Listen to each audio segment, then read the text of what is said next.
Hello दोस्तों, स्वागत है आपका आपके अपने यूट्यूब चैनल पे। दोस्तों, आज का वीडियो आपके लिए बहुत ही इंपॉर्टेंट होने वाला है, क्योंकि 2025 में नीट एनटीए ने नीट के तहत जो परीक्षा करवा रहे हैं उसमें कुछ फेरबदल किया है। क्या फेरबदल किया है ये आप जानेंगे कि परीक्षा पैटर्न को लेकर के कुछ अपडेट आई है जो 25 जनवरी को अभी हाल ही में आई है।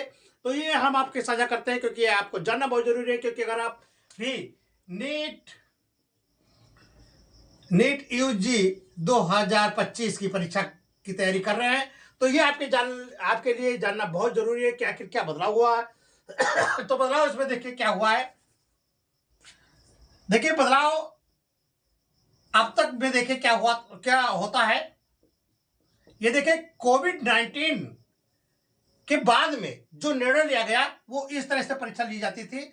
उसमें देखिए क्या है, उसमें जो आप हमारी जो सब्जेक्ट बनती थी वो फिजिक्स, केमिस्ट्री, जूलॉजी और बॉटनी, ये 4 सब्जेक्ट से विषय हुआ करती थी। फिजिक्स है, केमिस्ट्री है और जूलॉजी और बॉटनी। तो इसमें परीक्षा पैटर्न का जो था नियम था, उसमें 2 सेक्शन हुआ करते थे, सेक्शन ए और सेक्शन बी। सेक्शन ए से आपको 30 क्वेश्चन, ये 30 क्वेश्चन, और सेक्शन बी से 20 क्वेश्चन हुआ करता था, ये 20 क्वेश्चन। लेकिन इस सेक्शन बी में से 20 में से आपको 15 ही करना होता था। ये आराम से ध्यान से समझ लीजिए कि सेक्शन ए से आपको 30 तो पूरे अनिवार्य थे, ये कंपलसरी था। लेकिन इसमें से जो सेक्शन बी था, इनमें से आपको 20 क्वेश्चन में से 15 क्वेश्चन ही हल करने होते थे। तो कितना हो गया, 30 धन 15, कितना, 45 क्वेश्चन। टोटल 45 क्वेश्चन एक सब्जेक्ट से होता था।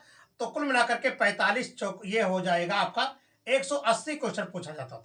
और क्वेश्चन नंबर ये 180 क्वेश्चन आपको करने होते थे, और टोटल क्वेश्चन कितना था, 200। यानी 200 में से 180 आपको करने थे। 45 करने थे, लेकिन 50 50 50 50 50 चौका 200 और 45 चौका 180, यानी 200 क्वेश्चन में से आपको कितने करने थे, 180 क्वेश्चन करने थे। लेकिन अब जो एनटीए ने जो परिवर्तन किया है, ये कहा है कि कोविड-19 के बाद में हुआ, इससे पहले जो परीक्षा पैटर्न था उसी को लिया जाएगा। तो उसमें क्या था, फिजिक्स, केमिस्ट्री और बायोलॉजी, देखिए दोनों चीजों को बता रहे हैं। उसमें आपको जो इधर आया है कोविड से बाद में, उसमें जूलॉजी और बॉटनी था, लेकिन यहां पर आप केवल बायोलॉजी रह जाएगा। और जो ऑप्शनल था आपका 20 में से 15 करना, वो हटा दिया गया। यानी कुल फिजिक्स के आपके 45, केमिस्ट्री के 45 और बायोलॉजी के 90 क्वेश्चन, इस तरह से। अब ये क्वेश्चन हो जाएगा आपको 180।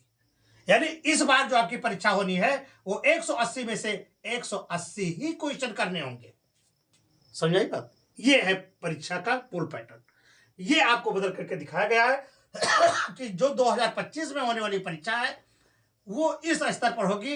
180 में से 180 क्वेश्चन आपको करने होंगे। ठीक है, समय वही रहेगा, वही 3 घंटे, यानी 200 मिनट 200 मिनट रहेगा। 3 घंटे 20 मिनट का समय दिया जाएगा। तो वही चीज है, आपको मेन चीज तो वही है, 200 आपका मिनट होगा। 200 मिनट में 180 क्वेश्चन आपको हल करने होंगे। और जो आपका ऑप्शनल था वो हटा दिया गया है। ठीक है, और तो आप जानते ही हैं कि परीक्षा आपकी 4 मई को परीक्षा कब होनी है, 4 मई 2025 को होनी है। और दोपहर 2 बजे से 5:30 बजे तक, ये भी आप जानते हैं, ये भी होगा, एक ही समय में होगा। और पेन कॉपी मोड पर होगा। और आप जानते हैं 31 दिसंबर 2025 को आपको 17 साल की उम्र क्रॉस करनी होगी। और तो सब वही चीज़ है, लेकिन फिलहाल में नीट ने ये आपके लिए कुछ सूचना दी है, तो ये हम सूचना आप तक पहुँचाए हैं। बहुत बहुत धन्यवाद हमारे इस वीडियो को देखने के लिए। अगर आपको भी और ऐसे वीडियो देखना है तो आप हमारे इसमें बने रहे, बस। बाकी धन्यवाद जी।